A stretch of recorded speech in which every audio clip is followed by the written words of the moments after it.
No, in the side. Tell me the name of the artist. Everybody with the PENHA SCO Arte Cooperativa. Did I pronounce that right? Not bad, not bad. Okay. We're going to be doing a lot more conversation about this. You're going to see this in a little bit. This is a great space. It fosters artists. It's in a really interesting transitional neighborhood. This used to be a textile factory where they were creating clothes, and now it's being repurposed for artists, and it's a full circle: education, support, and then performance, gallery space, and it's a really lovely model. The closest I can think of is the Vera Project in Seattle, and maybe a few others, but this is great. In Lisbon, come visit. It's great.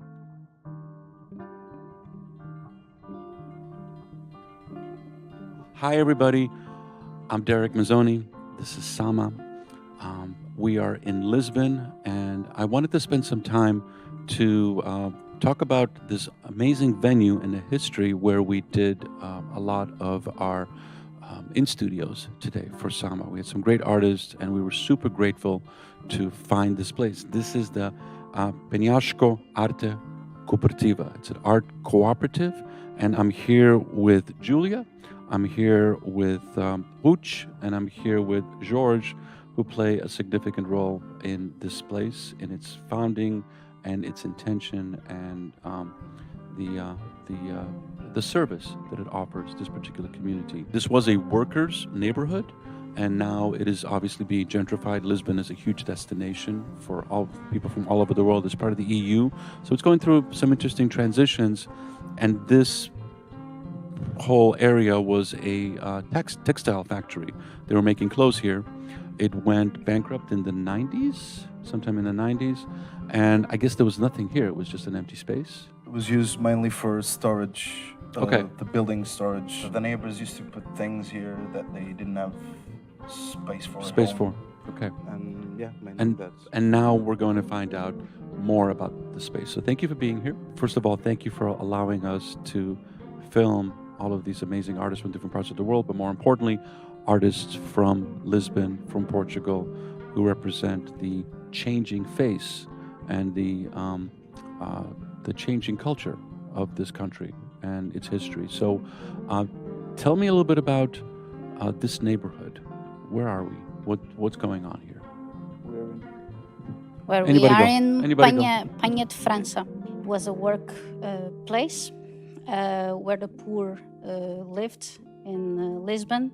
We are nearby the river, and What that's river? all Tejo, Okay. and that's all factories there and all that stuff. And now it's a fashion place. Penha de França. Everybody wants to be here because it's a beautiful place. But there is a lot of immigrants around. Chinese, Indian, African, Pakistanis. Pakistanis, a lot of immigrants around. That's beautiful. I understand, we call it in the States like gentrification, hipsterification. This used to be a bodega, suddenly it's an art gallery, and it sells art that nobody in the neighborhood can afford. So we walked around the neighborhood a little bit. It doesn't feel like that here. It feels like the cafes, the art gallery, the area, it still is for the people that are here. It doesn't feel like its price point is out of reach for the population. Am I correct in this assumption? Yes, I think so. It's going there. It's going that way, unfortunately, but still is somewhat affordable, and especially if you consider places like this, of this nature, and you have, well, exactly like this, you don't have any other, but you have like not so much like inaccessible priced places around here close by. You have them throughout the city and not that far from here, but it's still, if you consider living, it's already getting pricey, around here Okay. for people to live. In terms of what it's generated, in terms of like the cultural thing around or what's happening, it's not really. It's still not overpriced. Okay.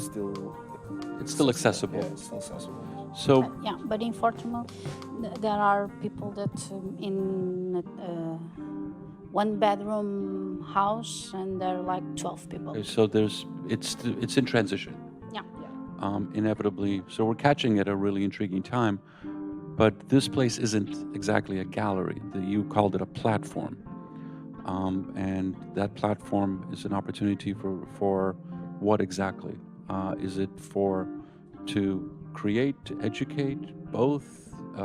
Is it a space to gather for artists? Or tell me more about the concept of a platform. The main public that we are working and collaborating are from the community of art, and we collaborate with different kinds of artists, some association, some individual artists, are people that are not very not very famous and Outside of the mainstream. yeah, a little bit. The first dream that we had when we started with this was the desire to be a place, a platform, flexible and plastic, that receive different kinds of artists. Okay. So we are like a multidisciplinary place or something like that, no? Okay. Music, visual arts, performance, dance, and people that are working with philosophy Okay. and books, no? We have right now Several types of exhibitions. yeah, I did an see. exhibition I right saw now. various disciplines being presented here, and I want to ask you how those choices are made. But I'm curious. Tell me more about the space itself. Like, how big is it? How many rooms? What can you do here in this space? Can you do like a full installation where if you're working with an artist or a group of artists, they take the whole place over for like a week or 2 weeks? Or is it more long-term where you have residencies and people are here for a year or so? You know, how's your functioning process? We have both. It's really open to discussion with the artists, and also having into account the sustainability of the projects and the artists. So, but it's the conversations are always opened to use the space however they feel like it's meaningful for their signature, for what they want to do. It really depends, because since it's so multi-disciplinary, it depends on what you are doing, what you want to do, for how long you want to do it, and what interests you. If you want to do it in the terrace or outside, in that open space outside. So you have a terrace, you have an we have a outside terrace, and an yes. inside space. Okay. You have a kitchen. We have a kitchen, yes. This place begs a lot of questions, to be honest with you. You three beg a lot of questions, and I don't want to start with just like, who are you? Tell me who you are, etc. Because there's an interest in this. It feels very plastic is a perfect word for it. When I come back next year, this could be something else altogether. And you seem to be reacting to opportunity in this space and a need, which is beautiful. But I do want to know, who are you? Where are you from? Why are you doing this? So I'm from Brazil, from São Paulo, and I'm living here since 6 years. And I used to work with performance and dance and with education. And here in this place, what's good for me is that I can, invent different kinds of projects that I can work with art and education. And right now, for example, I'm doing a spectacle about performance. But last year we got a project that we mixed art and education, and we worked with a lot of different artists, and it was very amazing for me because I used to teach for a long time, and was like, oh yeah, this place can be a place that I can how can I do Continue to grow. continue to grow and experimenting. Mm-hmm. No, because right now I think the problem that all of us are living, and especially in the art, is that everything is needs to be a product, Product. and you don't have time and place to go through the experience and discover new things. No? Yeah, that's beautiful. And it's needed, and it's not just Yeah, needed here. it's It's totally great to see it necessary. manifest. George. Well, I'm a musician, and I started to be an actor. I studied theater, so these are, I guess, my main areas of expertise. I'm also like they are cultural producers. Cultural producers. Yeah, is that and I started that a little after I already have done a little bit of, well, study theater and a little bit of music with another association with friends of mine, people of my own age, and then through them I met what would have become this, which was in the beginning like 2-3 people, like a couple were friends of ours. Then we all started this project in 2018. Okay. Summer 2018. It's 4 years old. 4 years old, yes. Okay. Okay. Yeah. No, that's interesting because you start and then bang, you have a pandemic, Yes. and then what do you do with that situation? Well, it morphed. Yeah. No. Tell me. No. There's several answers for this, and we all can add to it. But it basically morphed because of the pandemic. Not only, but because of the pandemic, it was like everything else, out of not open for public, and then we had to morph, and to eventually have places to rent for another workers, to rehearsal and many other things. And we already had artists here collaborating with us before, during, after, but it morphed. Basically, we had to adapt like everyone else. Specifically.